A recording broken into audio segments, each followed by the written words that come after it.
तर का म्हणता मित्रांनो, नमस्कार सर्वांना. तर मित्रांनो, आपण घेतला आहे 30 days 30 ब्लॉग चॅलेंज आणि आज आहे ब्लॉगचा 12वा दिवस. तर मित्रांनो, आपल्याला जायचं होतं शेतूत. मग काय, काढली गाडी आणि आलो शेतूत. मग शेतूतले पटापट काम निपटून आपण आलो ट्युशन मध्ये. पण इथे येऊन तर आपल्याला विचारच पडला, आज सूर्य कोणत्या दिशेने निघाला. कारण हे दोन नमुने एकदम सिरियस मध्ये अभ्यास करत होते. Focus on career, not girls, because GM is temporary, success is permanent.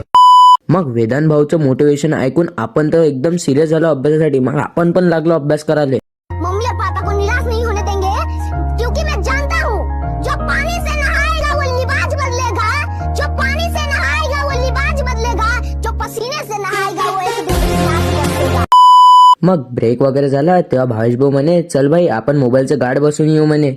मग काय, तुम्हाला तर माहित आहे आपण एक नंबरचे रिकाम टोळे पुट्टे आहे. आपण तर जातोच कुठं बी. चल म्हटलं. मग काय, आलो आपण मोबाईल शॉपवर. मग गार्ड वगैरे बसून आपण वापस आलो ट्युशन मध्ये. पण इथं आपल्या ट्युशन मधले पुट्टे तर फॅन बसवत होते. पण फॅन बसवायच्या जागी इथं तर एडे चालीस दुनिया भरायचे करत होते. मग यांचे एडे चालले पाहून ट्युशन सुटली आणि आज ट्युशनच्या बाहेर जसं झालो आपण.